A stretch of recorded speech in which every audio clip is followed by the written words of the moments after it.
Good evening, everyone, and welcome to our live. Today we have a good one for you. There's an acronym that's getting very popular out there in the political and social sphere. It's called BRICS, and today we'll discuss what exactly that is and what does that mean for Jamaica.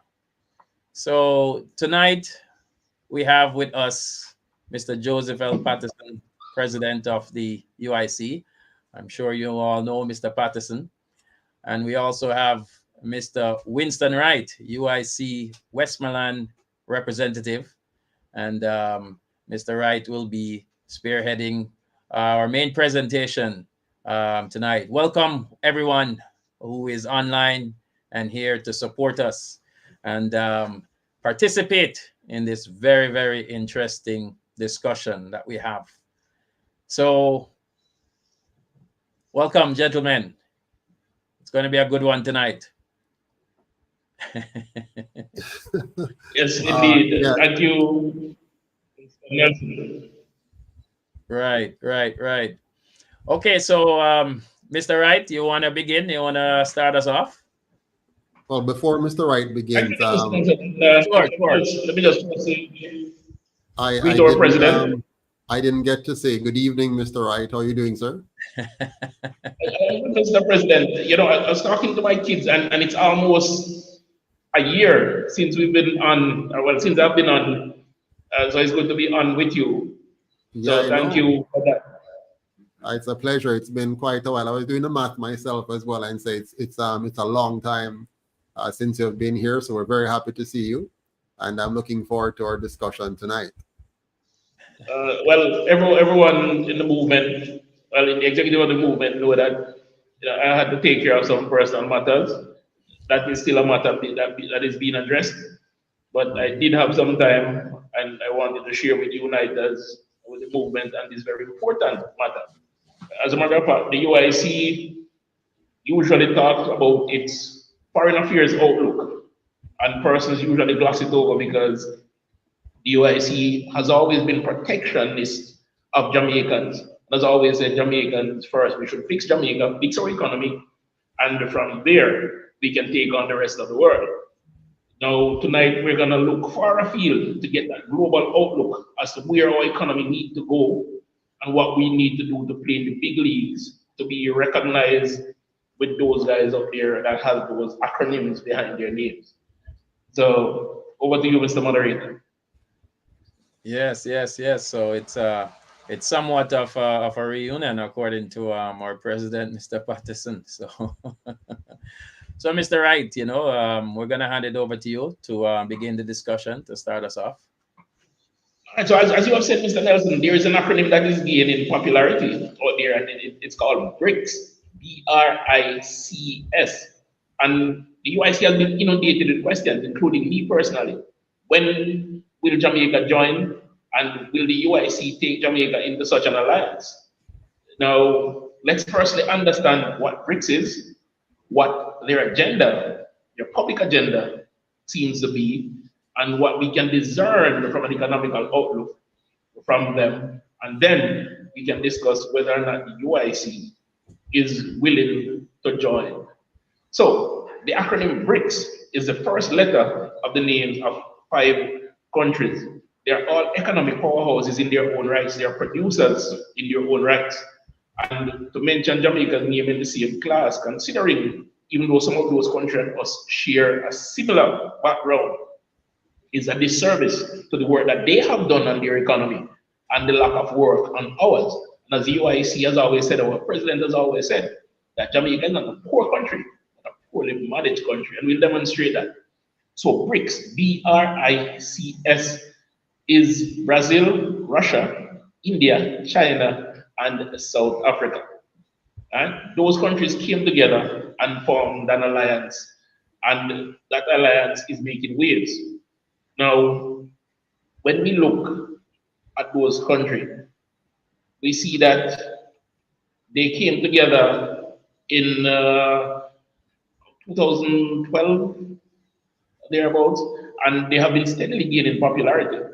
But what has really pushed them over the edge is the recent moves that they have been making in terms of consolidating certain economic powers.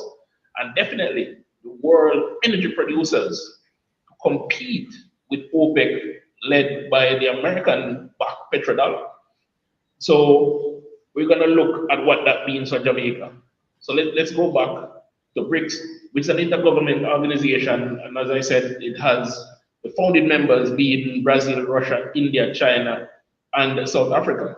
Now, people are wondering, okay, what does it mean for those countries? They recognize Russia because everybody knows Russia as a permanent member of the UN Security Council and nuclear power and a so-called superpower. Okay, what about the others? Brazil, for example, is a massive producer. Their energy diversification is massive. They literally spread the gambit when it comes to energy. When you look at Brazil compared to Jamaica, you will see that Brazil, for example, uses coal, oil, natural gas, hydrofuel, bio-waste. So they have cheap energy and is able to manufacture, create a manufacturing base, something Jamaica has lacked since the early 80s. So they're producing aircraft, they're producing machinery, weaponry, and of course, chemicals and pharmaceuticals. So their manufacturing base is huge based on their diversified energy mix, which gives them the ability to produce these things at a very nominal cost. What do you think, Mr. President? Sorry, what is the specific question again, Mr. Wright? Sorry, I didn't. What do you think about the energy mix of these countries being so diversified, giving them the opportunity to produce per unit at a lower cost than Jamaica can ever imagine?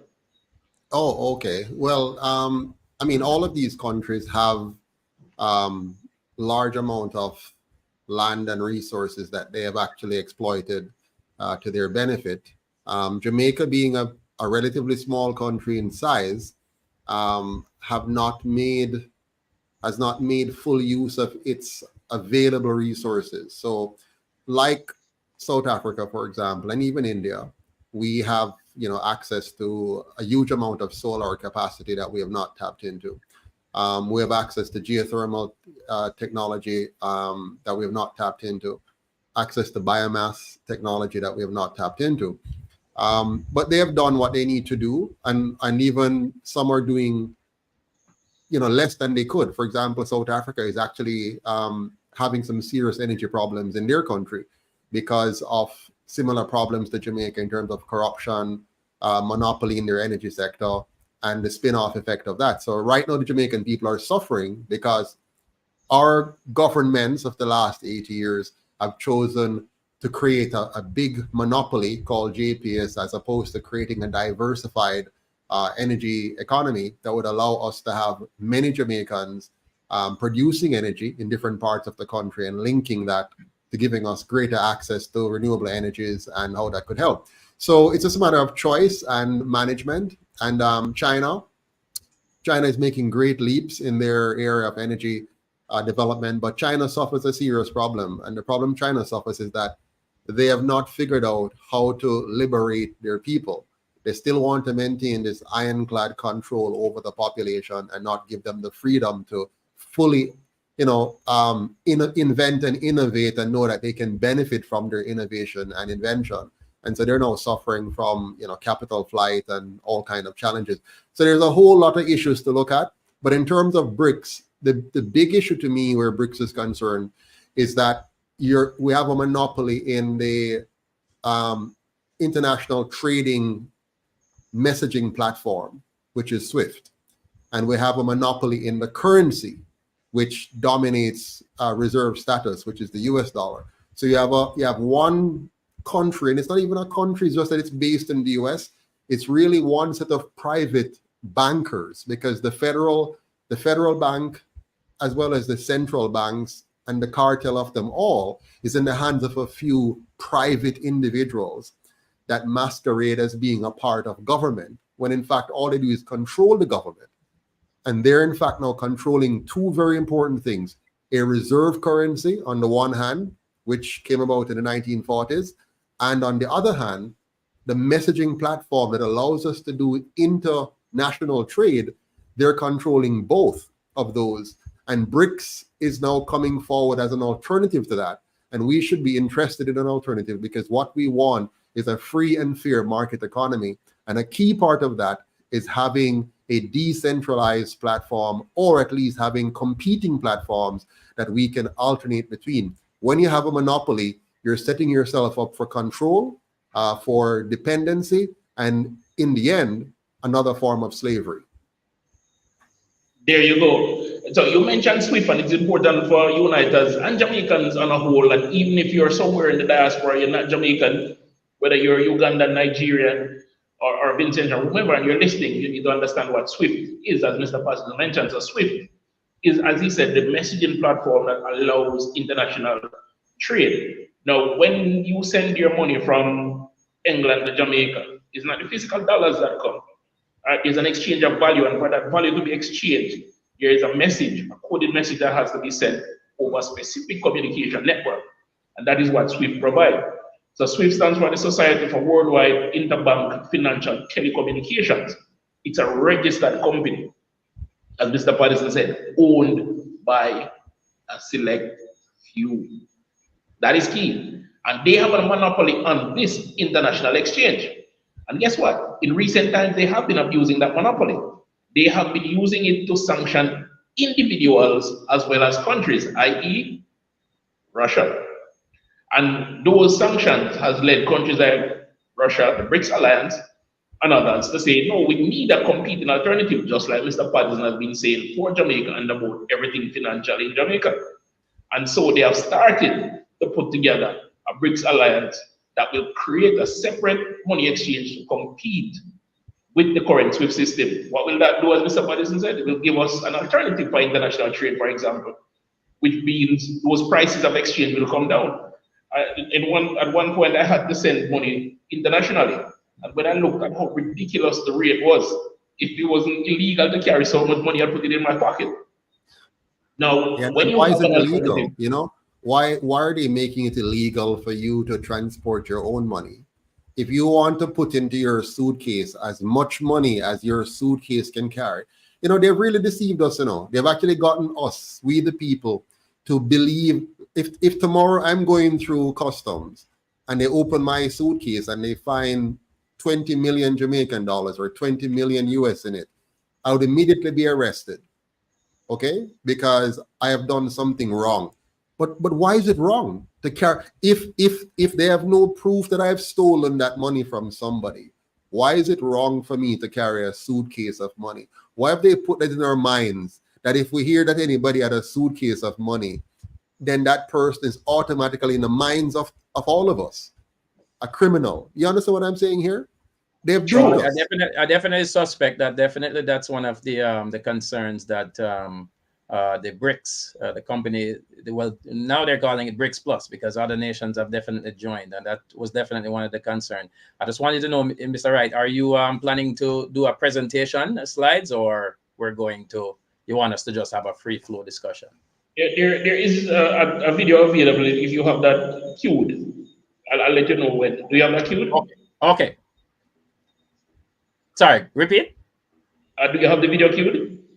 Yes. I think we have I loaded the presentation, so we can go ahead and see if there's no issues in terms of playing it. Yeah. Well, you let us know. Okay. What I'll ask you to do is cue that video, and then I'll tell you when to play. Okay. All right. So continue with the SWIFT discussion. So of course, one of the things now that makes SWIFT so powerful is that they have somehow gotten us into the dogma of believing that there is only one currency that is suitable for international trade. And with that one currency and that one international banking system, we're locked into a vicious control mechanism. And we all know that that cannot be nice because now prices are high, as I've mentioned, in terms of international trade, and they can choose who, as a form of arbitrary punishment, gets to use their platform. So the BRICS team is looking into changing all of that. But now that we are understanding what BRICS is fighting against and what existed before BRICS, let's now continue to look at the broader output of the alliance, or the broader outlook, of the alliance. And It's time for that video, Moderator Nelson. All right, let me see I if have I a can. In the question. meantime, Mr. If Potts, it's you not a don't have it question Yeah. or a point. You said, Mr. Wright, you pointed out a number of challenges. For example, the reserve currency and how it is weaponized and SWIFT and so on. But do you know what is the real mission of the BRICS nations? Is it because they're trying to fix our problem, which we're identifying here, or is it that they're trying to fix a different problem that may address some of our concerns, but they really have a different mission? Because I don't want us. Why I'm saying this, I don't want us to give the impression that the BRICS alliance is altruistic, that they're doing something because they want to fix the problem we, the UIC, want to fix. We want to fix the problem of having a truly free and fair economy, transparency, removing control, bringing back our individual sovereignty. But I don't think that's the objective of the BRICS nation. I think they have other objectives which they will help our objectives, but they're not necessarily seeking to address our objective. That's my thought. What is your thought on that? You are pointing in the right direction that we should look as uniters. And from following BRICS, I can tell you that no, they're not benevolent or altruistic. They have ulterior motives outside of their stated agenda. And even their stated agenda is confrontational, to say the least, where they're looking to not only create an alternative financial system, but they're looking to what is popularly referred to as de-dollarize, where they're working to remove the US as a preferred trading currency, the US dollar that is. That will have detrimental effect on the US economy itself. Because if you and I want to spend US dollars, we have to earn it. Right?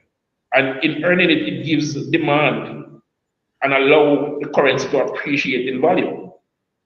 So they're looking to replace it, which will lose that value. And people have gone to war for less. But having said that, when you look at BRICS, the prominence of BRICS these days only came about since the 2021-2022 war between Russia and Ukraine, where heavy sanctions were levied against Russia, which was unprecedented, considering that Russia is a permanent member of the UN Security Council. Now, that had very deleterious effects on Russia's economy. So they're like, no, boss, we can't have this. Let us know, since we are part of BRICS since 2006, let us push this agenda even further to solve our economic problem by being able to bypass these sanctions. Because as it is, the US can tell any bank to, no, you can't send this money because it's going to Russia or it's coming from Russia. With an alternative system, especially one that they control, they can send money anywhere. They can trade it anywhere. To you, Mr. Moderator, but the challenge for me is I know that we should not trust China and we should not trust Russia, and we dare not continue to trust the Americans.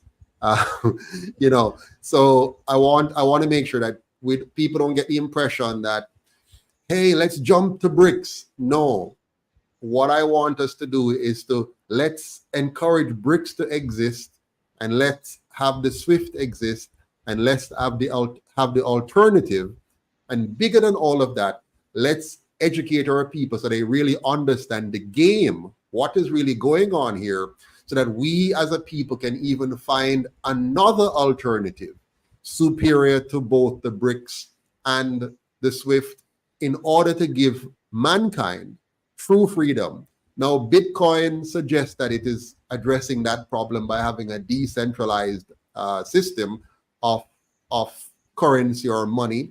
It hasn't worked out so far yet as a currency. It's working more as a store of value, supposedly a hedge against inflation, maybe. But the bottom line is this: we, the people of Jamaica, want to understand and help our people to understand what is money, what is a monetary system, how should money work, how it's actually working, how are we losing our purchasing power, whether it's being manipulated by the central bank led by America, or it's being manipulated by our local central bank, which is a part of that banking cartel. Whatever it is, we want to ensure our people fully understand it, so that when we want to lead them now outside of this system, and not be controlled by it. They'll be mentally ready, but not be simplistic and thinking, oh, BRICS, let's jump to BRICS, without understanding that China has an ulterior motive, Russia has an ulterior motive, and their motive, though it will give us greater diversity, may not necessarily be a motive we want to fully buy into. We want to buy into the motive of our freedom, our liberty, our property rights, and our ability to trade with anyone we want to without anybody, be it China or America, being able to sanction us and remove our right to trade. I like the face print of, no, I was saying I like the face print of what you said, because it's interesting. The official word coming from BRICS is that no, we're not anti-Western. We're not even about de-dollarization. But without a shadow of a doubt, it's interesting how the politics itself plays out. Because if you look at both Russia and China, one could say one was a former superpower, the other one is an aspiring superpower. So there's always politics. I agree 100% with both of you. There's always politics inside it, and as a people, we need to understand the issues that surround BRICS itself. Go ahead, Mr. Wright. Definitely, and one of the things I have to reiterate is the things that the UIC stands for in this instance. So, in terms of our foreign policy outlook when it comes to dealing with multilaterals, we need to recognize that as a people, we'll be a friend to all and an enemy to none, participating in any of the systems that avail itself to the best practices and best use for Jamaicans. We're definitely using these systems in a non-aligned way. So there's a policy to say if it's creating our own, we'll definitely be looking at doing that. Right? We welcome free and fair trade with any country that wishes to trade with us. So regardless of who you have a contention with, we're not looking at that. We're looking what's best for Jamaicans. We're willing to trade with you once we're exchanging value for value. And of course, we welcome competition and alternatives in the global market, because that can only serve Jamaicans best, including the current monetary systems, whether it be SWIFT or BRICS or whatever. So we'll definitely work, again, for the best interests of Jamaica. Right? And of course, we do not subscribe to any currency being mandated as preferred trading currency. We'll definitely look to bolster our currency, to add value to our currency, so that we can trade anywhere in the world that Jamaicans choose to trade. And of course, we don't agree with the arbitrary blacklisting of any country. It has happened to Jamaica right now. We're suffering because our British counterparts, so to speak, decided that Jamaica doesn't have a strong enough anti-money laundering framework and added us to a blacklist. And that has impacted us in significant ways. All right. Okay, are you ready for the video, or? Definitely, we're ready for the video. All right. Do you know what shocks will be given to the West at the BRICS Summit 2024? As of now, the world seems to be busy with broader political issues. However, BRICS has been working secretly, and as of now, it not only has put a new payment system in place, but is attracting hundreds of countries. It's just unbelievable that 159 out of the 195 countries of the world have already committed to adopting this new BRICS payment system. What does that mean for the West-dominated SWIFT payment system? What are these countries that are joining hands with BRICS against the West's bullying payment system? In this video, let's learn about everything that is bringing nightmares to the West. So, what's the story? Until now, countries around the world have never been serious about considering the adoption of any other payment system than SWIFT. Therefore, earlier, when there were talks about BRICS developing and working on finding an alternative, it was considered impractical. That's because it was hard to believe a new alliance would make 195 countries in the world choose new, untested options. But guess what has happened? Today, 159 countries around the world are waiting for BRICS to make its payment system live so they can adopt it.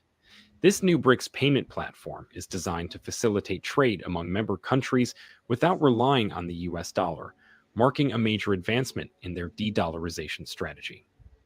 This initiative could be a game changer, not just for BRICS nations, but also for many other countries looking to reduce their dependence on the dollar. In recent years, BRICS has been actively working to decrease its reliance on the dollar, particularly in response to Western sanctions against Russia.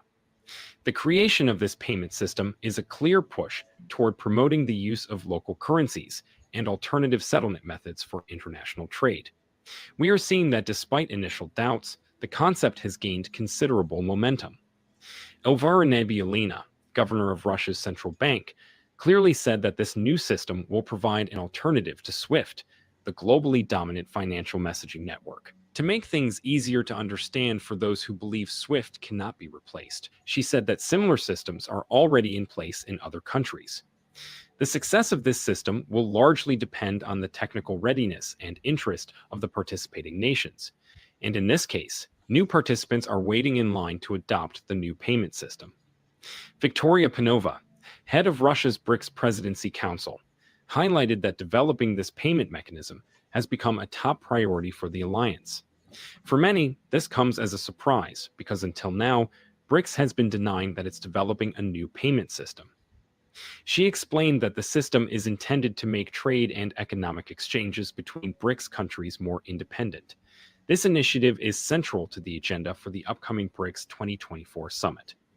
Once the Brics payment system is launched, it is expected to be operational immediately, potentially expanding trade opportunities within the alliance.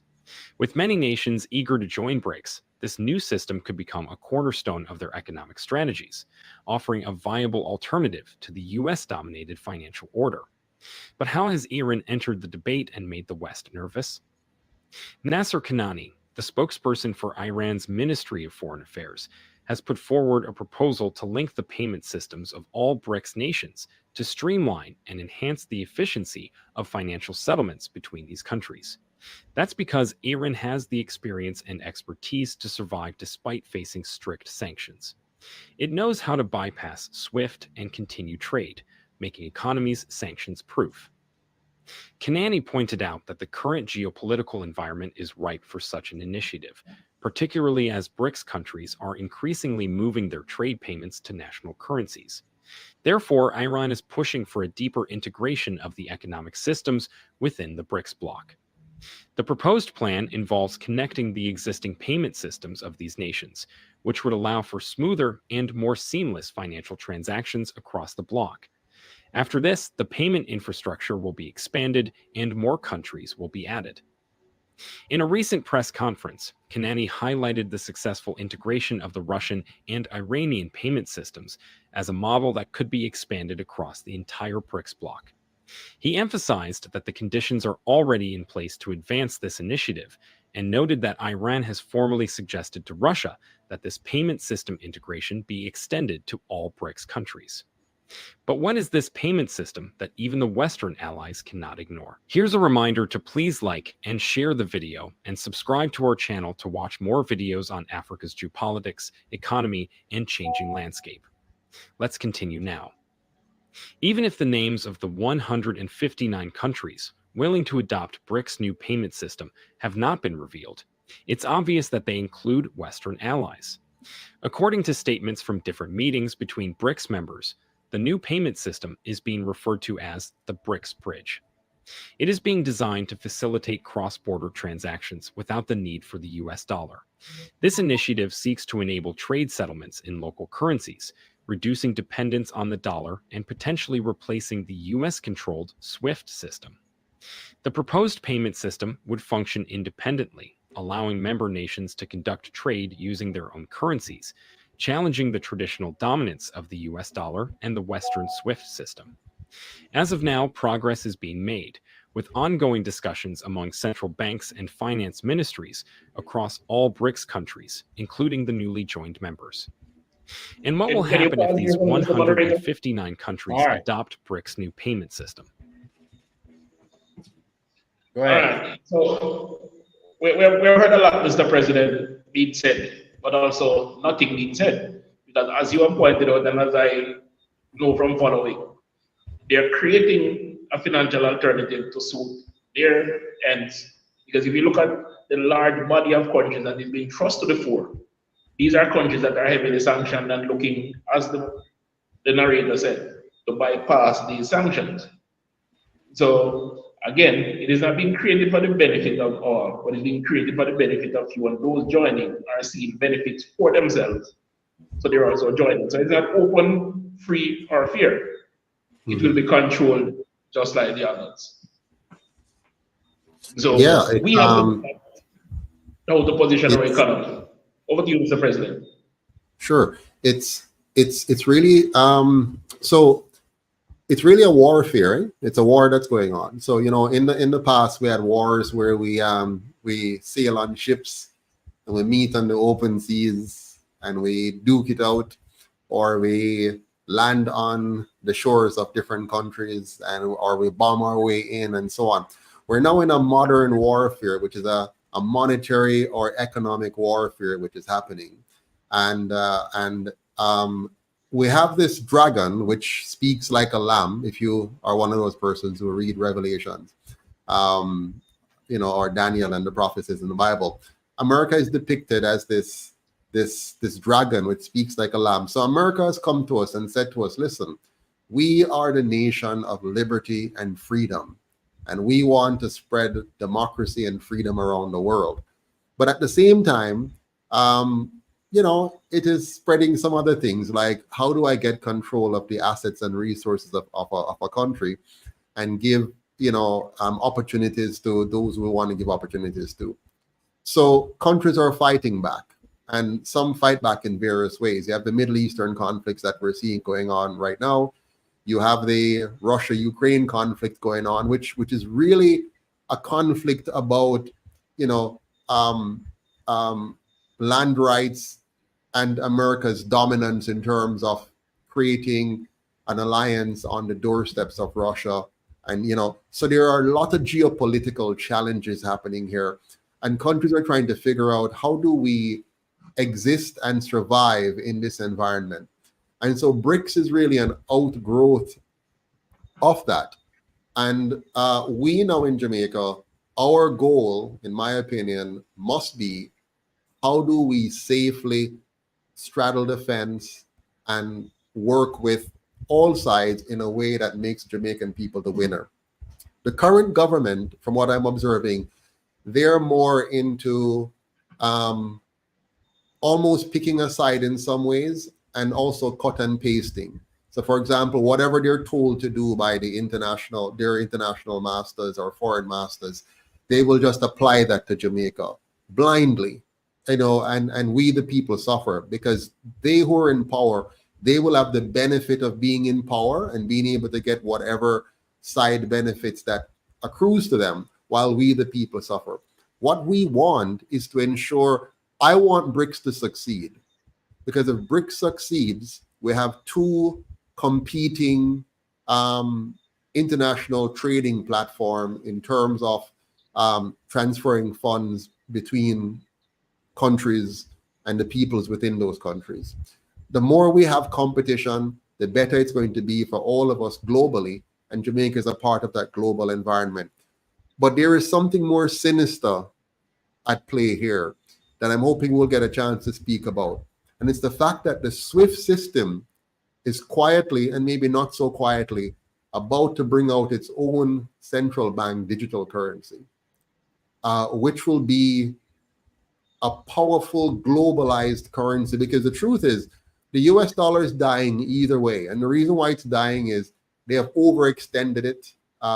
They have weaponized it. They have printed far more money than the economy can absorb.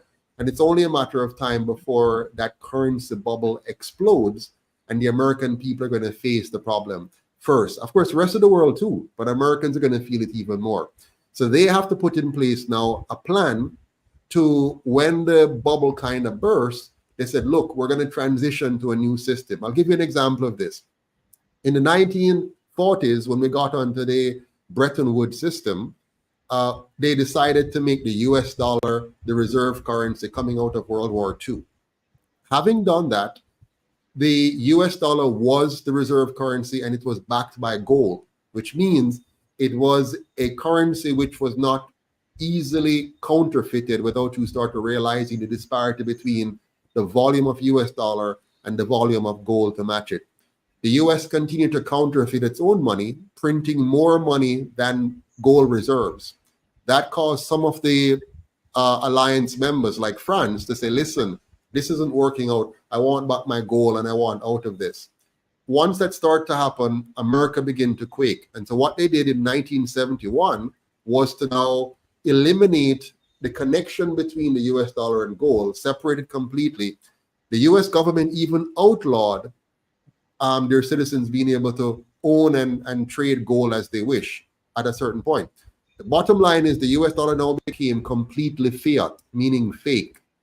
It had absolutely nothing backing it, no productivity, no gold, no nothing. That allows the US dollar now to become very inflationary. And so what the US have been doing over the last several years is exporting its inflation to the rest of the world by virtue of its monopoly status as a reserve currency. This is making life harder for all of the rest of us.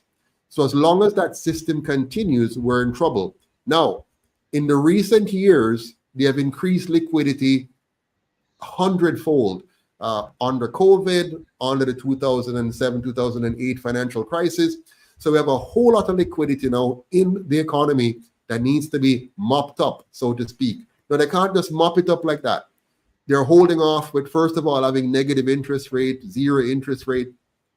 And finally, the system is going to completely break down and they will have another system to replace it. And it's going to be the central bank digital currency. But this will be more potent than any other currency because for the first time in the history of mankind, you're going to have a currency owned by a few, but used by all, controlled by the SWIFT system, and they're going to ensure that they can control when, where, who, and with whom you may transact business.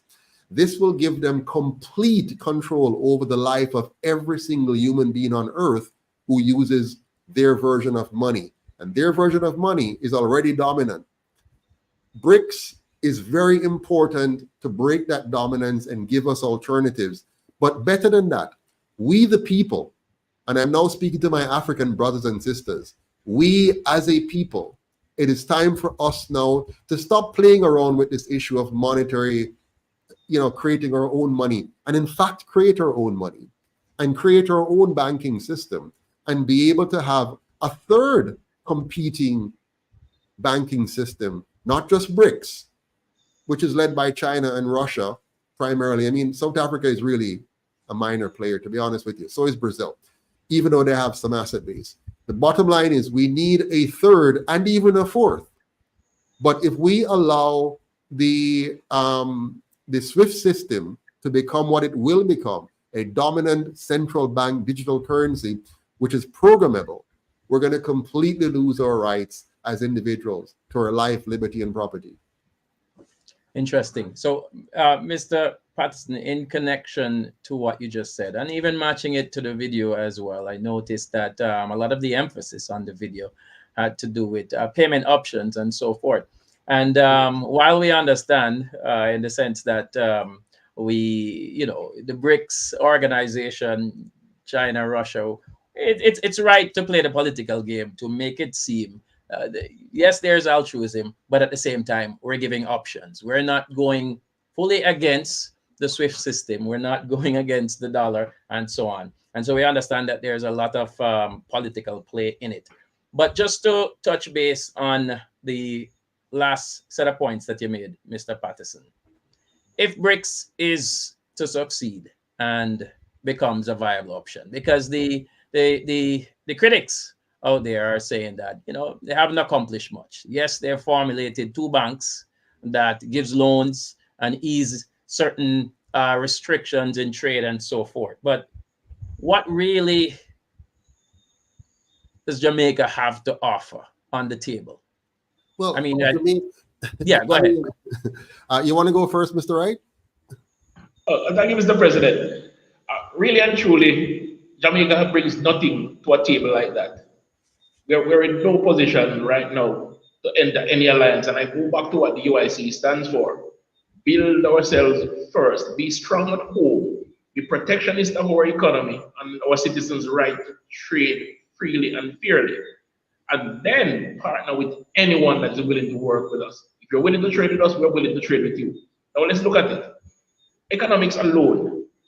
All the players here, minor or significant, are economic powerhouse. And one of the big things they have going for them is It's either very diversified energy mix or cheap energy, which makes them producers, right? Meaning their manufacturing base is strong. Jamaica is a service-driven economy. All we have is tourism. Sugar is dead. The Goodyear factory has been gone a long time ago.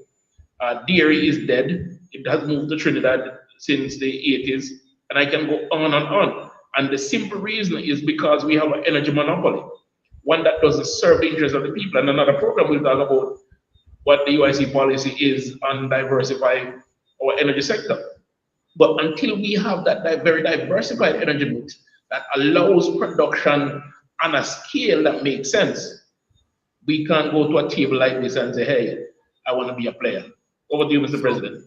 Sure. So where I see us making a play, and I agree with you, Mr. Wright, we can't play on the level of the other partners. We're not the BRICS. Why BRICS would want Jamaica is that they want right now there are 11,000 banks on the SWIFT system, 11,000 banks across 200 countries. Numbers mean something. The BRICS economy alone accounts for roughly 46% of the world's GDP. If you were to add, let's say, a country like Venezuela into the mix with their oil production, which I know Venezuela is knocking on the door right now and it's likely to be admitted, you're now going to have the existing major BRICS country plus Venezuela and a couple others are willing to join will now account for more than 65% of oil capacity in the world, which means a great commodity base to back what they're trying to do. But here's where Jamaica fits in all of this. If I were Prime Minister today, what I would lead Jamaica to bring to the table is for us to be a part of building the system and ensuring that it has strong resilience and take into consideration the factors affecting the Caribbean community and the Central and South American community and the African community. Now, I would try to position us as a thought leader on the subject. We might not have commodity leadership to bring to the table or energy, but we can bring thought leadership. So what you want, the BRICS leadership is thinking in the context of what they think. So China thinks Chinese, Russia thinks Russia, Brazil thinks Brazil. If we continue to simply be an appendage to the global economy, we will be such. But how about we come to the table with intellect, with vision, and help to in a quiet way steer the ship in the direction it should go, which is to become a real good competitor to SWIFT by being the freest and fairest international trading platform in the world. And Jamaica would then make a name for itself by being little but Talawa, because we're contributing to the intellectual development of this space and defending the rights of all the players, especially the minority players, so that they're not overlooked in the process. BRICS want numbers. It wants 200 countries to sign on. That's not going to be easy. Suppose Jamaica were to be a leader in bringing the Caribbean and other African countries to the table, minor countries, but nonetheless numbers, getting their 20, 30, 40, 50, 60, 200 banks as signatories, a part of the trading platform, the messaging aspect of BRICS, not the reserve currency aspect. And better yet, how about we lead the way as well in saying, instead of trying to form a new basket of currencies for trading, why not have true free market trading using the currencies in place and having an intermediary digital token that allows each country to buy this token and trade in parallel without that being anything managed by any central authority, but is based on blockchain technology that allows it to literally shift accordingly and move with market forces, as opposed to having a powerhouse like the US or a powerhouse like China or a consortium of them manipulating that particular token intermediary. That's the kind of intelligence I think we, if we had the leadership in Jamaica, could bring to the table. Interesting. So, Mr. Wright, you wanted to add something? Earlier Mr. Patterson mentioned that it's a warfare. And this is an age-old, and I do mean an age-old ploy of war. In Central Africa, for example, countries that sought independence or fought for independence and won those wars of independence, the first thing they were subjected to was massive devaluation of their currency by counterfeiting. That is a declaration of war. And we need to understand that, as the UIC has said, as Mr. Patterson has articulated, we need to look at our financial system, investing in it, and with our partners create a common trading place, whether it be a digital-based one, or it be a fiat-based one, or a collection of all, and trade with our brothers, starting in CARICOM, building those relationships, and then extending into the African diaspora, wherever we are in the world. That has not happened. That isn't happening because our leadership have found themselves to be token leaders who operate at the behest of the powers that be, those who don't have a general interest at heart. When we look at it and see the way the Jamaican economy, for example, has been managed and the way the foreign relationships have been managed in Jamaica, it is always to our detriment. For example, when Americans say Venezuela is no longer our friend, even though Venezuela was a friend to Jamaica, we turned our back on Venezuela. And when the war in Ukraine drove oil prices through the roof, and everybody else was getting free oil, including America, going back to Venezuela and negotiating an oil deal to supply themselves, we were left stranded, paying high market prices for oil and suffering. And the population, the general Jamaican population, suffered through the high electricity bills, which still have not gone down. So our leaders are subjecting us to the whim and fancies of others by allowing themselves to be dictated to, and that has to change. Go ahead. Go ahead, Mr. Patterson. I was just going to mention, piggybacking on what Mr. Wright said a while ago, I'm at a loss, for example, with Africa. We have about, 50 states in Africa, right? 50. And to this day, Africa does not have a common currency or a common denominated money. I hate the word currency because currency is fiat. I like money, real money, sound money, as they call it. Why hasn't Africa been able to come together and have one monetary unit? And just imagine if Jamaica could then be a part of that monetary unit, if it was real and substantive and properly designed. And the Caribbean could join that monetary unit, for example, because we're all, mostly of African descent. What a powerful thing if we had one common denominated money for all 50 or so states in Africa and the Caribbean states joining together, even with Brazil and Guyana as well. Look how powerful. And then, of course, you create, on top of that, you create your own SWIFT system, if you will, your own messaging system, and allow us, so even if we were to under embargo by any power, whether it's America or China, we have that with all those countries and their banking institutions a part of this platform. What do you think, gentlemen? Well, it's interesting that you mentioned that. I mean, the pundits will tell you that a lot of times when these issues and these questions come up as far as Africa is concerned, they mention the cultural factors and the cultural differences that the 52 African nations face. But in a very interesting sense, Jamaica itself could consider that it has geopolitical influence. Now, my question to you guys is that, Jamaica, it said it was the first Caribbean nation to be invited to a BRICS nation. So you can definitely see in which the strategy, what you spoke about earlier, Mr. Patterson, that in the sense that they trying to get many nations on board and targeting possibly regions itself, and of course Jamaica being one of the big players in the Caribbean. But I mean, how concerned should Jamaica be that the U.S. would recognize this? We said a friend to all. Is this much ado about nothing, or should Jamaica be concerned? It's always a matter of how you manage your diplomacy, right? Some leaders are able to maintain good relations with countries who are at each other's throats. Some leaders can do that. Some leaders can't do that. They show tremendous bias and find themselves in one or the other camp. For example, Castro made that fatal mistake with Russia during the time. Jamaica made that fatal mistake with Manley during the 70s.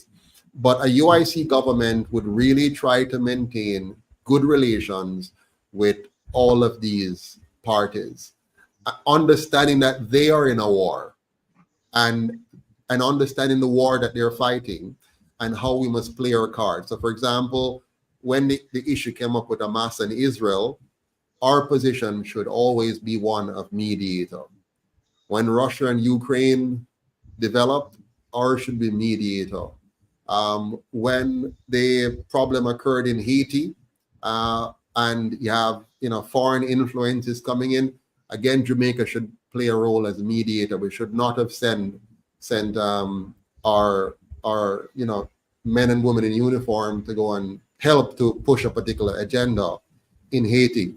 So we have to make sure we're very careful about how we relate with all of these players and build bridges, the Brics bridge as they call this, but build bridges with these countries and not become adversaries, not become, big supporters of either one or the other, because there are always nuances, eh? So for example, when Ukraine was invaded by Russia, on the surface, here's a big country, as the Kamala Harris would say, going to invade a little country. And, So and, simplistic.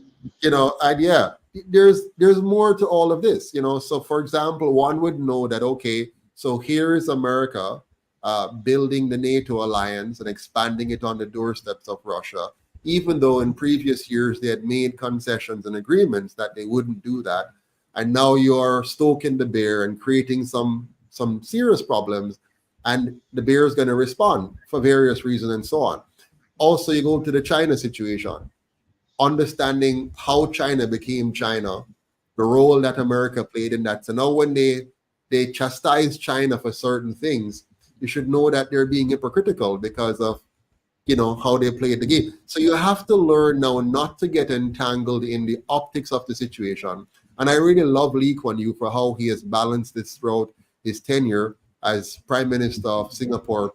And by the way, he did it the same time when we were failing. So in the 1960s and 70s, when we were failing to properly manage geopolitics, Lee Kuan Yew, with a much smaller country, the size of St. Thomas, and much less resources, was able to negotiate and navigate the political tensions to make Singapore the powerhouse it is for the last 40 years or 35 years because of great diplomacy while doing the things necessary at home to build your own economy.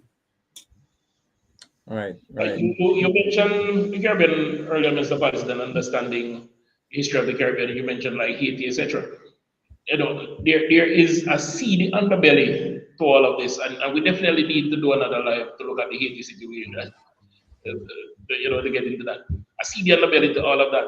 It's not just the optics on the surface, and for brevity we won't get into that. But the long and short of it is simply this: our leadership needs to be less controlled, right? To be uncontrolled, to be guided rather by the best interests of the people. Because we have seen several actions in the past and the various administrations where they work in the best interest of a colonial power, which is to the detriment of Jamaica. So that definitely has to change in a big way. Yeah. And UIC government is the way to do that because of our approach. Our foreign policy outlook may seem direct and for some glossy, but it is the best way. And as you mentioned, Lee Kuan Yew was able to do the same thing and fly below the radar and establish his country as an economic powerhouse. Mm-hmm. Mr. Moderator, I noticed we have a lot of comments in the comment sections. Do you want to take a few of any questions or comments there so we can look at them?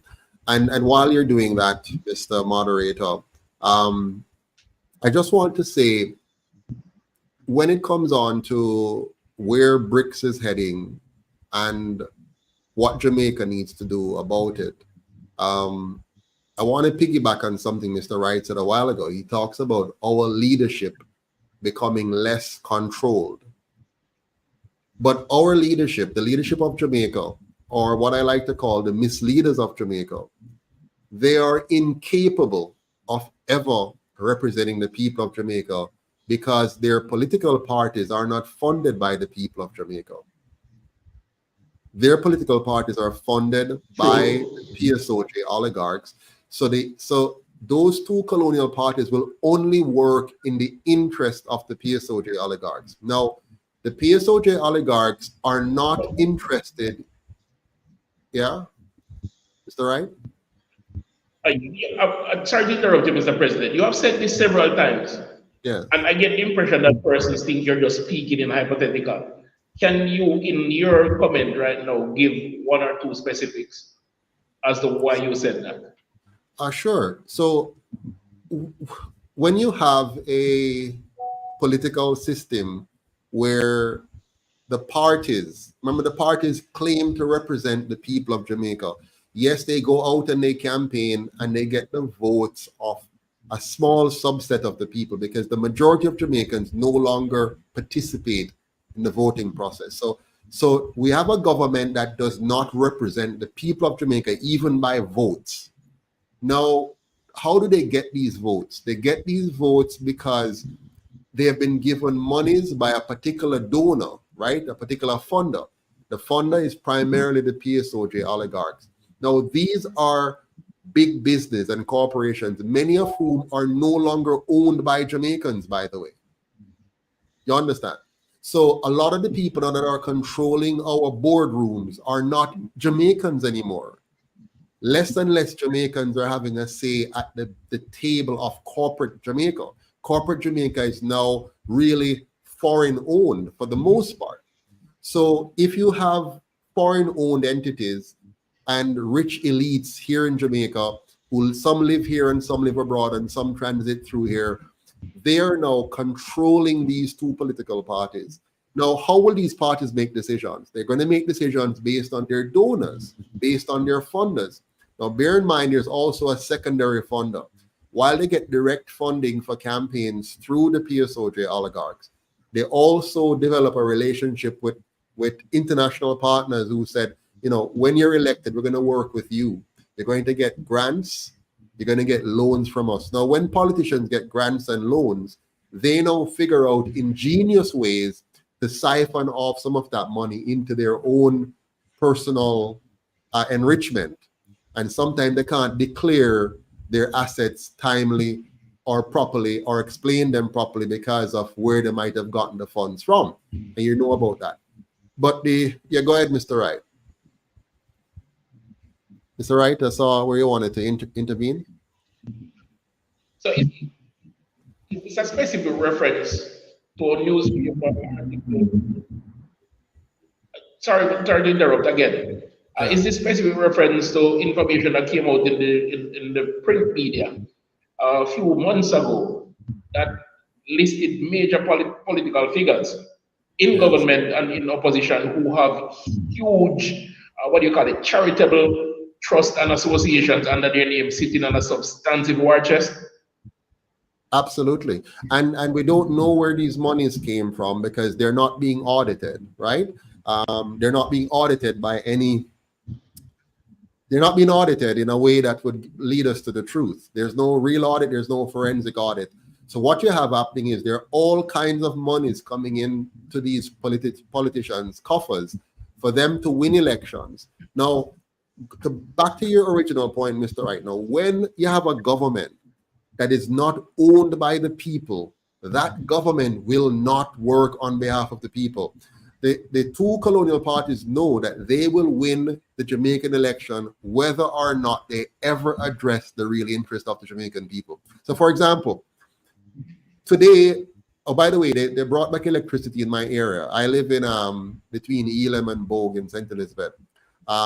We got back electricity on the 14th of August, I believe it was. everybody got electricity except me. Can you imagine that?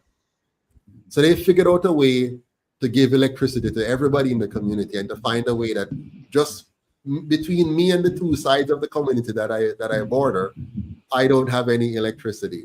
So renewable energy is at large. Right. Now watch this. What I wanted to make the point though is this now.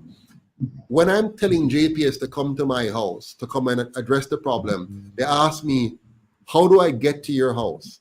I can't say to them, I live on any street, 123 any street, which is at the corner of Front Street and White Street. I can't say that because we don't have that in many areas of Jamaica. I just live in a district. So I am in Bogue District and that's it. They can't find my place easily. Gentlemen, why I'm saying this, we do not have politicians or leaders who are focused on doing the things to improve the lives of Jamaicans. That's why every community, you have many communities in Jamaica, the vast majority, 90% of them, have no well-designed community center, no well-designed and maintained green spaces for the family to enjoy on a weekend, no well-developed and designed, library services with modern digital libraries and so on. So many communities without sidewalks, without street lights properly placed and so on, because our leaders have no respect at all for the people of Jamaica, no regard at all for the people, because they know that whether or not they serve the people of Jamaica, they will still be elected, because those who want them to be elected will fund their campaign and will do everything to help them to get rid of any third party from competing effectively against them, because they control the media as well and they control the money. The media and the money ensures their monopoly on the system. So they have no time to now fight for us in terms of the international trading platform. They will just bring any sanctions and drop it on the people of Jamaica, because they're not fighting for us. They're fighting for another cause, and we're just pawns in that entire system. So just to get some comments in, we have Blue Wave here that says, I think the SWIFT system is dying and they're moving to the quantum financial system where a true asset will be backed by the currencies. And you can stop me and respond to anyone you like. Well, that one isn't, the SWIFT system is not dying. The SWIFT system is alive and well. What is dying is the existing monetary system in terms of the fiat currency system as it currently operates. That is dying because it is going to implode, because it's a debt-based system and the debt level has risen up so much, and they're trying their best to see how they can bring us to a soft landing. And there is no soft landing. It simply will mean the transfer of wealth, more and more transfer of wealth from the majority to a few, until the people erupt and revolt. What they're trying to stop now is the revolt. And the way they're going to stop the revolt is by saying, we have a financial crash, but let's replace it now with this digital system, this central bank digital currency, and that will fix the problem. That's what they're going to tell us. And so we're going to all now line up because we're suffering, because the system has failed. We won't know. We, the people, won't know that the system has deliberately failed. They have used it against us. They've weaponized the system against us, and we're suffering, but we're going to allow them to give us the solution. Just like in Jamaica here, where we're asking the people who created the crime problem to now solve the crime problem. And every year we allow them to tell us about, they have a crime plan. So when they're in opposition, we have the right crime plan. You're doing bad. And when they become elected, fail. And the other one that was in says, we have the right crime plan. And when you elect us, we'll fix it. And we go back and forth. So what they're going to do with the monetary system is the very same thing. They're going to say, the system has crashed. They're going to blame something, and then say, now all line up and march into this new system, which is going to be better. We'll have no more problems in the future. All will be well. Just line up and take this. And when we take it, they will now have control over every aspect of our lives. Who, when, where, how much we can spend. And we're going to find ourselves completely in digital chains because they will now control us with a new central bank digital currency. Is that right? You know, as morbid and as dystopian as this sounds, it is all a very real and imminent danger. I'll point this out. The criticism of the Chinese system is a hypocritical one because major countries and organizations who are looking to divert our finances into a digital programmable token are looking in real time at the Chinese model, and we hear prominent so-called democratic leaders saying they love the Chinese system, which is a social credit score system, which follows you for the entire life, everywhere you go, in everything you do. Sounds familiar? Where they get to decide by programming your activities or your access to various things, and a digital currency that is central bank control allows them to put the icing on the cake. I see information coming out of China where persons aren't allowed to fly, prominent journalists, because of stories they are printed, because they're able, their monies are able to be programmed and their access controlled. And when we hear our government and other governments talk about the new digital monetary systems, they never mention to the people that it is programmable. So they can, with the flip of a switch, decide who have and who doesn't. But a system like that is not to be feared. It's who controls it that needs to be feared. And right now, our leaders are showing us that they are to be feared. Well, But we don't. The thing is, we can never trust who can control it either, because once the system, you say, take you and me, Mr. Wright, the three of us here, we might be here talking nice and holy right now, and we mean the world to Jamaica, we mean the best to Jamaica, and whatever. And when we're given power, suddenly we seem to get our head hit, and we start to exhibit the very same tendencies of those we have replaced, which is why the UIC is so specific that we don't want to base the future of Jamaica on any individual or group of individuals. We are proffering a systemic solution. So we have offered Jamaica a system. So for example, in our system, the Prime Minister doesn't get to appoint senators and then be able to control them by virtue of his appointment. The people of Jamaica elect their own senators. In our system, the leader, the president, doesn't get to appoint ministers of government unilaterally. He has to go through a process where not just him, or she, the president plus the three vice president and the Gen Sec and Treasury Secretary have to meet together and look at a short list of persons and say these persons are qualified to serve in these roles. We call them subject matter experts, and then make a recommendation to the Senate, who then interviews them publicly so all Jamaicans can see and hear and follow and say why the person they're going to be Minister of Health. They're going to say why. His or her credentials are listed. They're interviewed publicly. And then the House of Representatives, having watched the whole process, votes yes or no for this person to be appointed. Now, what does this do? It means that Jamaicans will get the best healthcare minister possible. Because, by the way, we don't limit it only to a Jamaican living in Jamaica. We say find the best Jamaican. So if you have a Jamaican living in Australia, and they have developed the competences in a particular area, and we start, I say, we want the man there or the woman there. That person can then be called back to Jamaica if they want to return, vetted according to the process. And so Jamaica now end up with qualified and competent persons. But the system, Mr. Wright, that we're putting in place is bigger than any individual and self-controls. Now you have the checks and balance of a Senate, which is made up of persons who are elected per parish. So any bill that comes to be passed, it's the senators looking at it from their perspective, from St. Thomas perspective, from Portland perspective, from St. James perspective, from Westmoreland perspective, or whatever.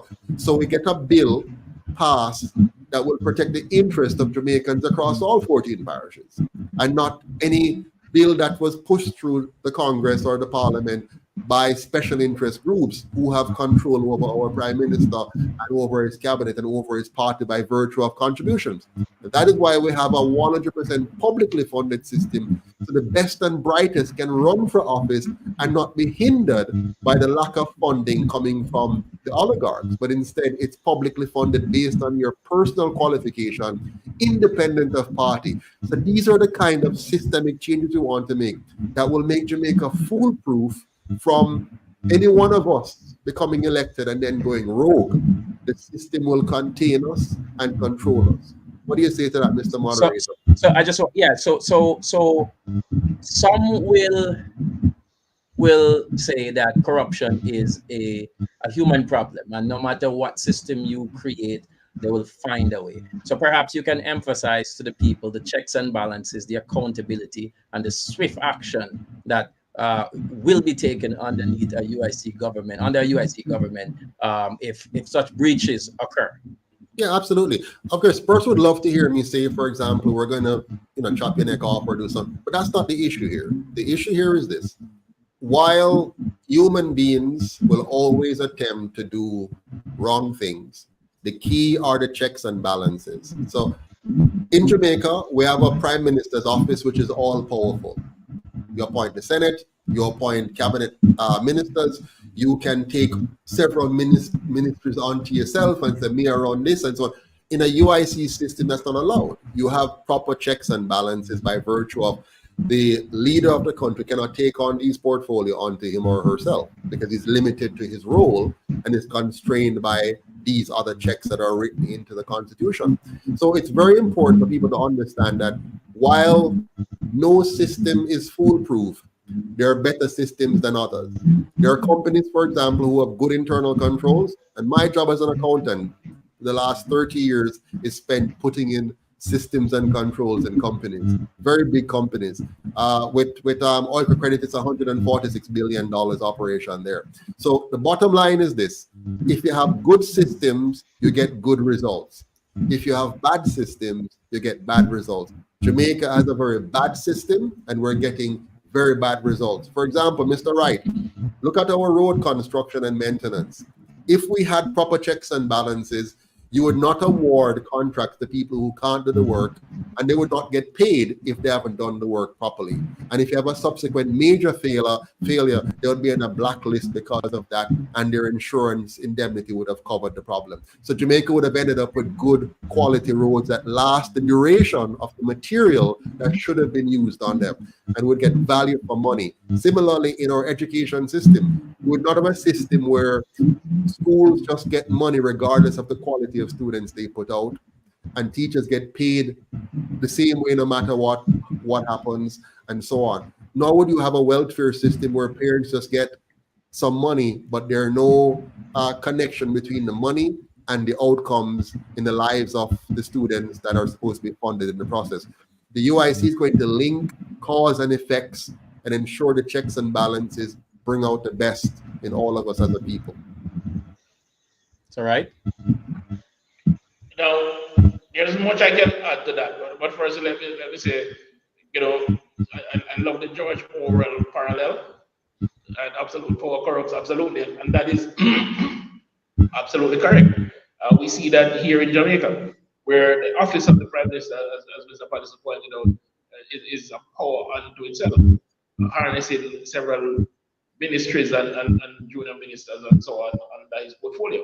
And when we look at what they have put out as their prescriptive change to the Constitution to bring about a better Jamaica, it is literally the same thing with different words on a new sheet of paper.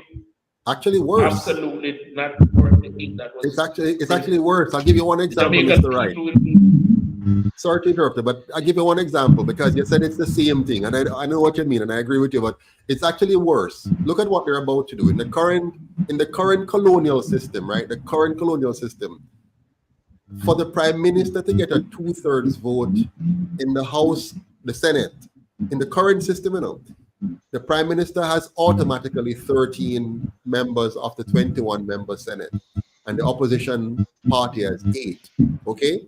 For the Prime Minister to get a 2/3 majority to pass certain key bills in Parliament, he would need at least one senator from the opposition party to join in for that law to pass. You know that, right? That's the current system. The system they're now proposing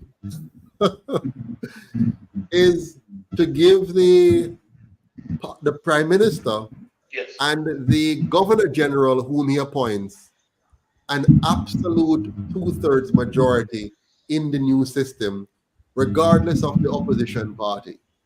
That's the new proposal that they're going to put through, which would mean that anytime the opposition party doesn't agree with something, the prime minister never have to worry about it, because he will have normally the full support of the governor general to give him that 2/3 majority. That is the most dangerous thing that they've put in. I think the prime minister wants to be prime minister for life. Yeah. This is dangerous. And I mean, this prime minister, and I hate to even refer to him because it's not him. The current prime minister, like the opposition leader and all the other members of the colonial parties who are in its leadership, are all one and the same. They're serving the same master.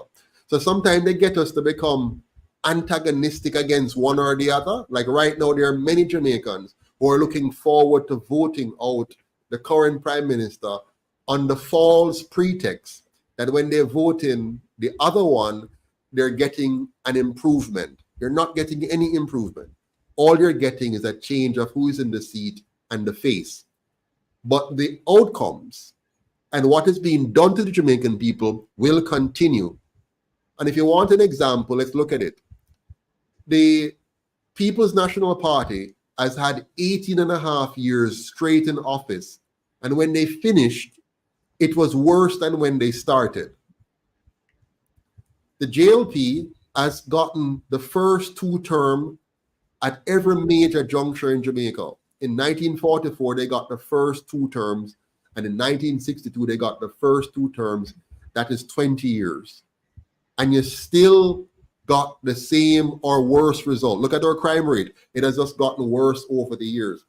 If you look at since independence, both parties have now gotten roughly 30 years in office, 31, 32 years in office, both parties, right? And you have not seen Jamaica moving in any significant ways. What you have now are each party trying to find the smallest minute they can point to. One will say, well, when Manley was in, we got NHT, or we got no Boston that they get, or whatever. A few little things. But Jamaica is light years behind where it should be, and we're being led to believe that that's the best we can do, and we need to continue to hope that our favorite of the 2 parties will get back in to take us further. And it's not happening, and it will not happen. Right. So gentlemen, when you look at it, just to pick up where you left off, Mr. Patterson, when you look at it, major economies in the world have not progressed because mainly through political partisanship and so on. You think about America's dominance, they're always headway into industrialization and the periods of industrialization and so forth. Coming out of World War II, they definitely had the advantage because of the industries and the idea of building industries. You look at China, manufacturing, you look at Germany, service industry being strong, France having a strong emphasis on luxury goods and so forth. Where do we take Jamaica? What are the key areas in which we need to focus on as a nation to give us bargaining power, to give us some sort of parity with other nations? Go ahead, Mr. Wright. The UIC has already given the prescription. Can you hear me? Yes. The UIC has already given the prescription for that correction. And it begins with playing to our strengths. The UIC speaks about competing in organic food production, making Jamaica the organic food production capital of the world. There's a heavy emphasis now on nutrition because the link between diet and lifestyle diseases is now undeniable. But at the same time, these large special interest groups who produce these chemicals that poison us at the cellular level still hold much lobbying power and sways over large governments that subsidize their agriculture in a big way. We can enter that market just like Holland and compete in a very big way. We have the arable land, we have the abundance of planting seasons, and we have the climatology to do that. Also, when you look at water, now as part of nutrition, water quality is a huge concern, and the water market, especially in developed countries, a large market, and the UIC and Mr. Patterson has always said. I think I lost Mr. Yeah, Wright. we Yeah, let me lost see if Mr. I Wright, can, but he's on the right path. He's on the right path there, Mr. Moderator. right. He has, the UIC likes to look at a very holistic view. So there are three major areas that we can do very well in, compete very, very well in that. One is water security.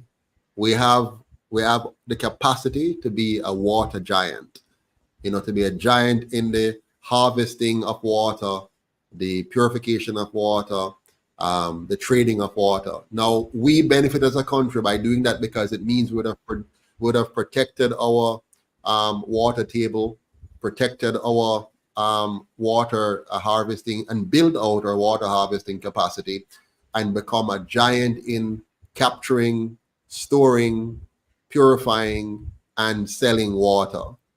And we go and drink it too. So we're going to be healthy. So water security and water trade is a big part of the UIC plan. And as Mr. Wright was saying before, the next element is food security. Now, if we become the organic food capital of the world, we're feeding ourselves good food at the cellular level, as Mr. Wright said earlier on. So we're eating well and we're selling our surplus to the rest of the world. Now, remember, you're also building your teaching now. I would like for us to have our universities become well developed and well established as a major educational institution when it comes on to agriculture, food production, food processing, right here in Jamaica. So become a leader in processing, a leader in growing, a leader in exporting of food. Remember, what this is doing is giving us food security. So we have water security and we have food security.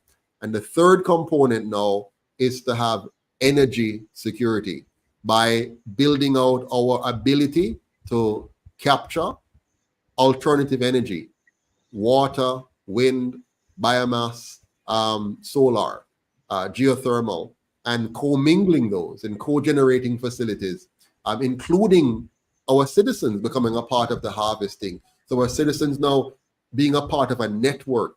Just imagine several homes, schools, churches, government offices fully solared out. So we're using existing space without infringing on our space. You follow me?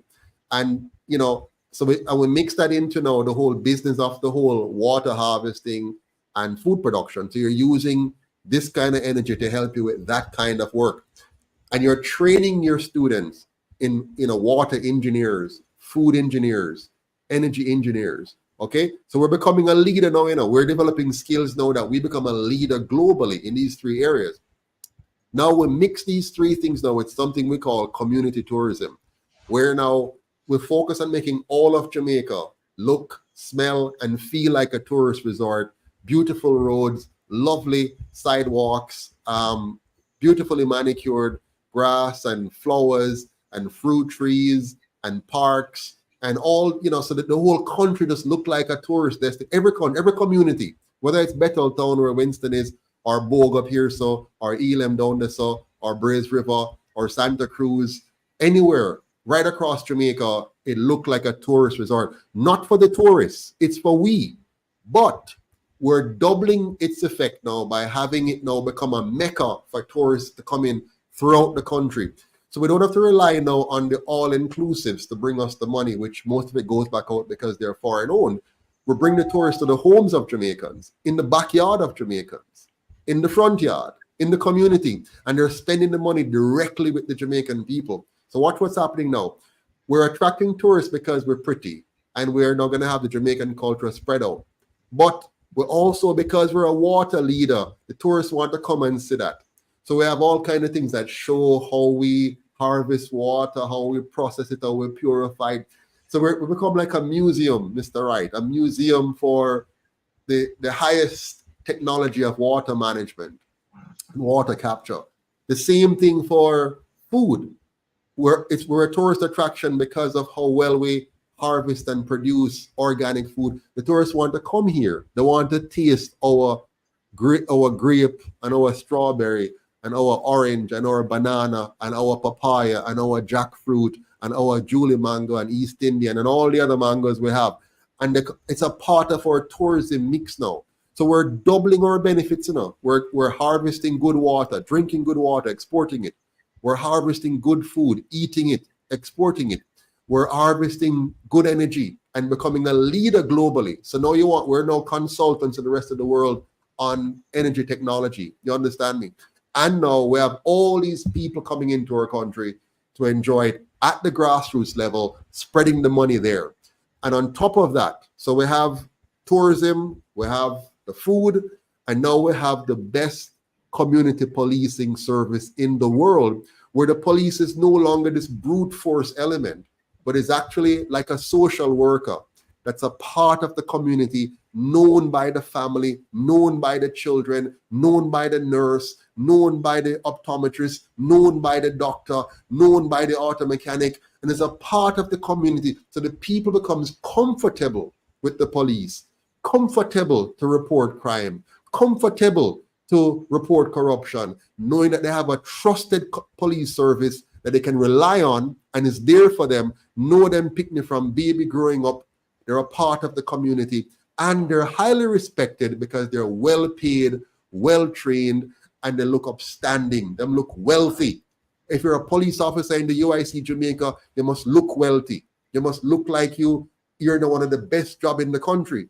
The children want to grow up and become police officers because of how upstanding police are. And the same for our teachers. They must look at our teachers and say, wow, I want to be a teacher because of how well paid they are.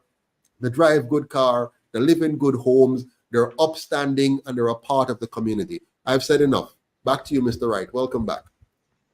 Thank you. I was off here for a bit, so I missed quite a bit, but I know what the vision is. So I'm quite comfortable that you shared it with our viewers, and I saw the comments that attest to that. But thank you. Let's before we get to the closing though, I'd love for us to look at the Jamaican economy and see if there are pluses or minuses to looking to these alliances and stay neutral.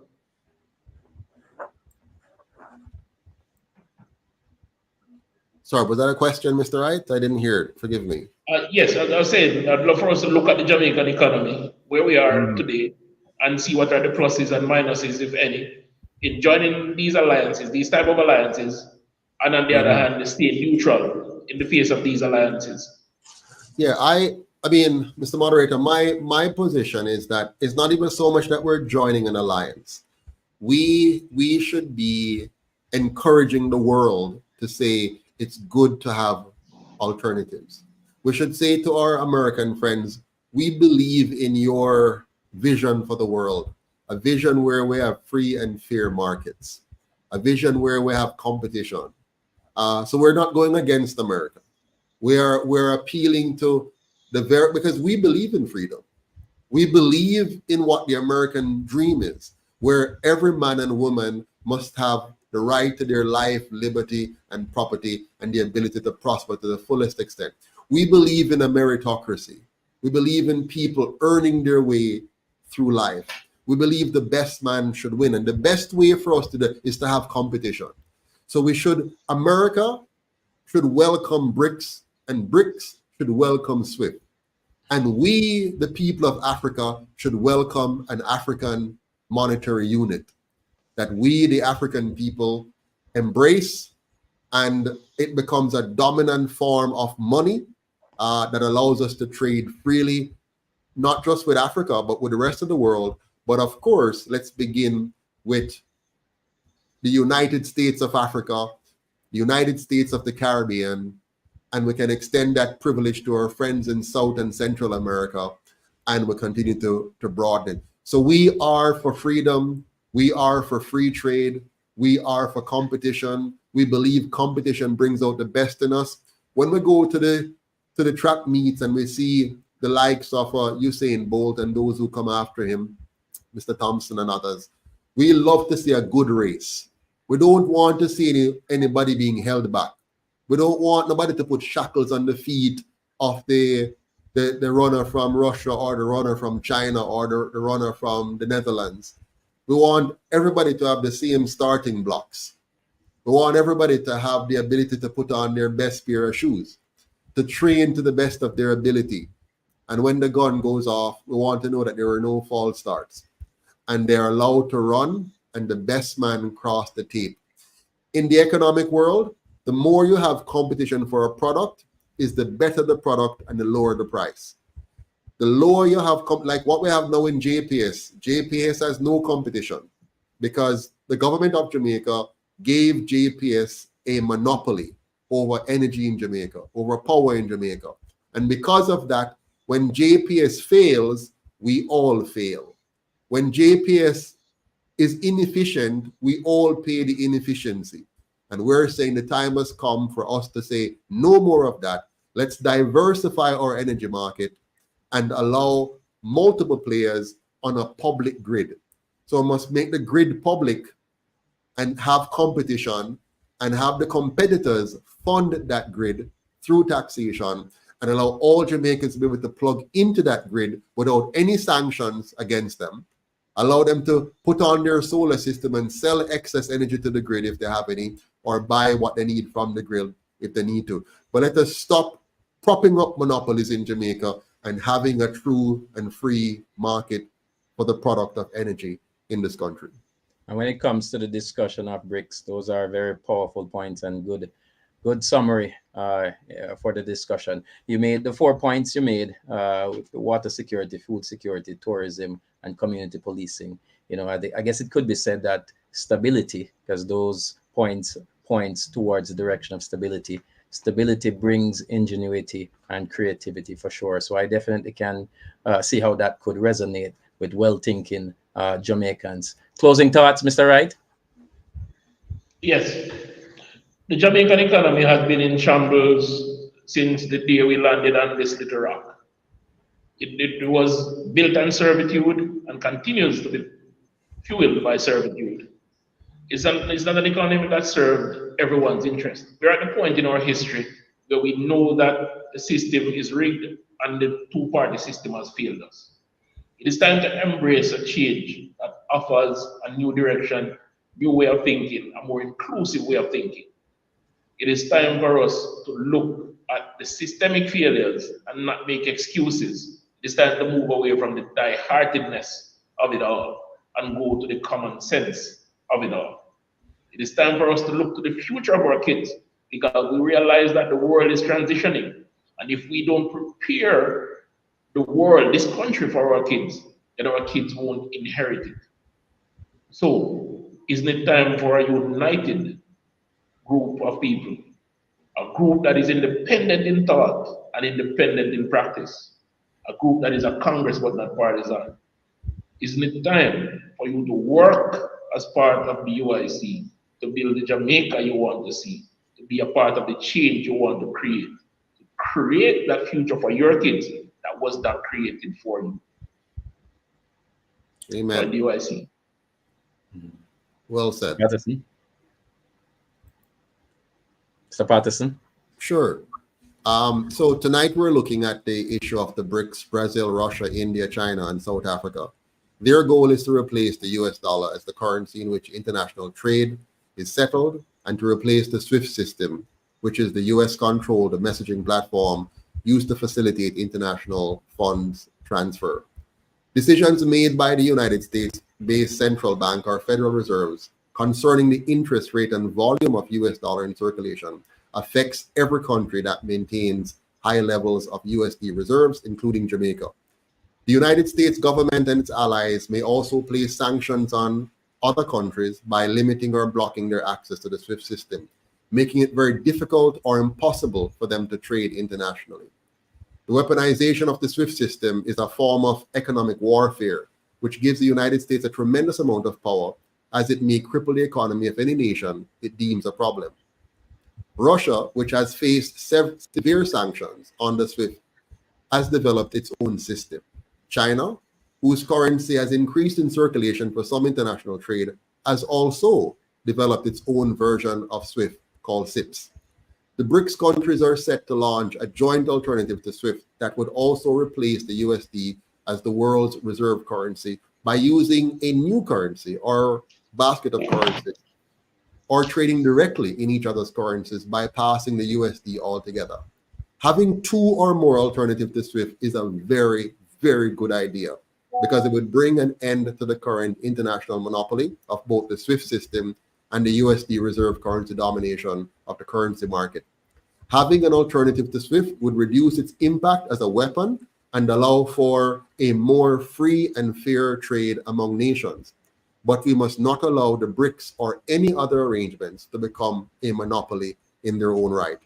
Presently, the SWIFT system, which is privately owned, note that, by those who control the central banks of the world, controls practically all international trade and is in the process of developing a central bank digital currency that would give them the power to fully control every single man, woman, and child on the earth. This international CBDC, or central bank digital currency, will be what everyone will use to buy and sell everything. As a programmable money, the new one world currency will take away our privacy.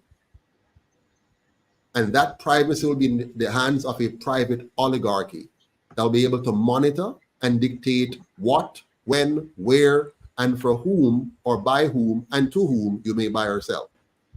The SWIFT CBDC banking oligarchy will be able to freeze or limit your account access at will, and may issue funds to you with expiry date, this denying you the right to save or invest your money as you see fit. This, my friends, is slavery. You no longer have control over your time. Your earnings will no longer be yours. If you cannot do with it as you please, you have lost control of your time and are thus a slave. At the heart of the problem is your right to these three basic things: the right to your life, the right to your liberty, and the right to your property. The UIC exists solely for the protection of your right to your life, to your liberty, and to your property. We exist solely to ensure you have a government that is of the people, by the people, and for the people.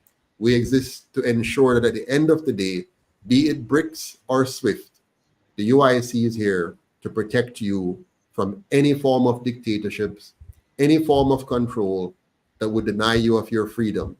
Basic freedoms like the freedom of speech, the freedom of movement, or the freedom of association, or the freedom of choice. As we move into another era of pandemic, it's very important that you recognize that these basic rights are teetering on the edge and may be lost in a second. Thank you very much for paying attention to the UIC, and I must invite you, please go to our website at uicjamaica.com and join today. Volunteer and help us to save Jamaica from where they're trying to take us. Thank you. Thank you, Mr. Patterson. Gentlemen, I think we took the discussion into the right direction. Well-balanced discussion. Points, many key points and areas were covered and addressed. And of course, a discussion like this, you can never complete discussing.